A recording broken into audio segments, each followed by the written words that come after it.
Good day, I am Wong Rebecca, currently a fourth-year medical student in IMU.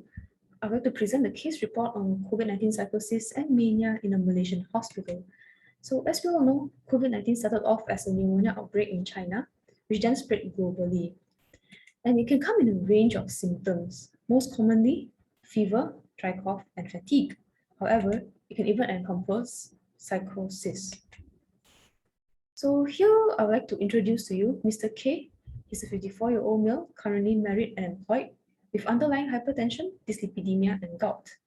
He has no past psychiatric history or family history of the same, and no high-risk behavior or any substance abuse. However, he was admitted on the 6th of January for a COVID-19 infection. His chief complaint, intermittent dizziness, a floating feeling, dyspnea, chest tightness, dry cough, anosmia, generalized headaches, and myalgia. He was managed symptomatically with assisted ventilation and high-dose dexamethasone tablets. He was then tapered over the period of admission and completed at home. However, he started developing a disrupted sleep cycle, flight of ideas, irritability, and aggressive behavior, which then led to his second admission, which he displayed aggressive, abnormal, manic behavior, which include throwing things at wee hours in the morning, and psychotic symptoms, like delusions of persecution, in which he felt that he's being watched by CCTVs, visual hallucinations, second-person auditory hallucinations, and neologisms, where he would coin out new words such as project ban, and the second one, which I can't pronounce. He also had mania symptoms, like delusions of grandiosity. He felt that he was being called by God to do a special mission on Earth. He also had flight of ideas, pressure of speech, reduced need of sleep, distractibility, and increased goal-directed plans.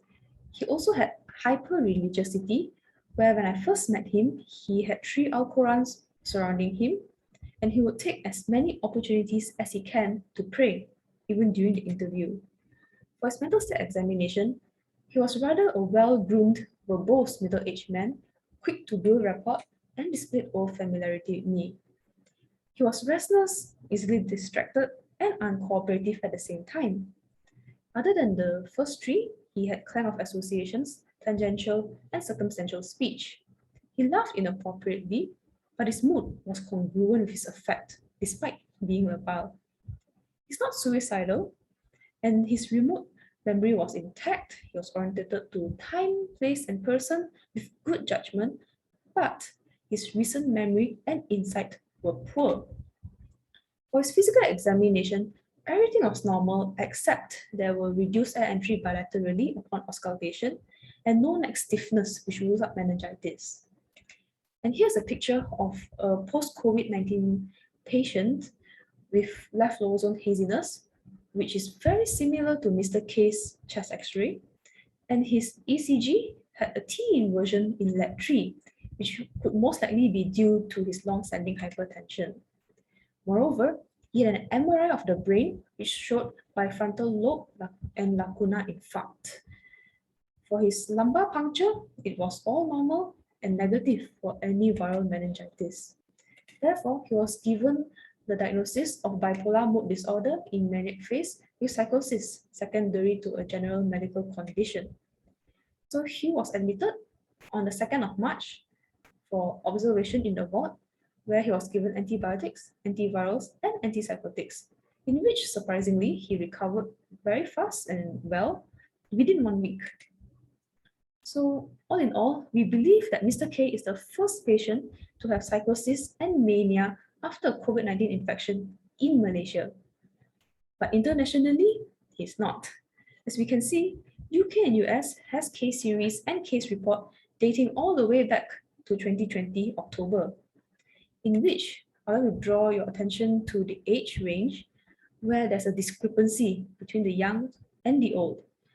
So this could initially reflect the status and vulnerability of the CNS to COVID-19 in the elderly, whereas the accessibility of the younger patients to psychiatric aid.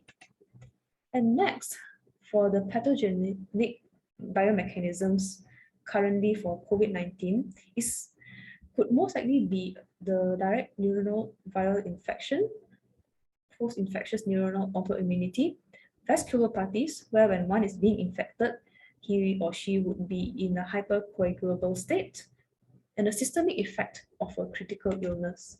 So how do we differentiate primary from secondary psychosis?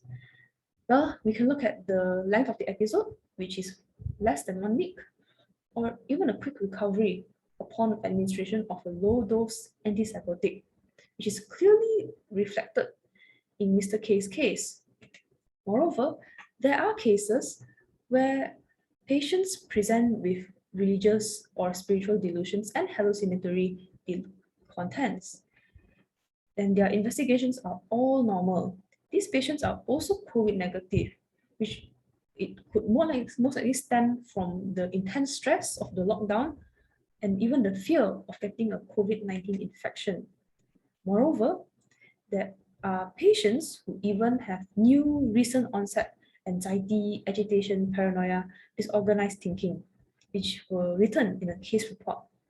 They were all physically well and had minimal laboratory derangements except their CRP level were raised. And surprisingly, they are all COVID-19 positive. Therefore, this raises a new differential diagnosis which should be taken into consideration. And in conclusion, COVID-19 has an enormous impact on those infected even after a physical recovery. And as evidence with the past viral infections, it can trigger a range of psychiatric conditions. Therefore, the take-home message is that follow-up with appropriate investigations must screen for all of this, and therefore, early identification and treatment will have good outcomes. So all in all, I would like to thank Mr. K and his family and Hospital Tunku Jaffa. Last but not least, Prof. Philip for his never-ending support. And a quick disclaimer, oral consent was obtained from the patient. There were no external grant or funding given, and this report has been submitted for publication in a journal. So I'll take any questions. If not, this is my references. And thank you for listening to my presentation, and all the best.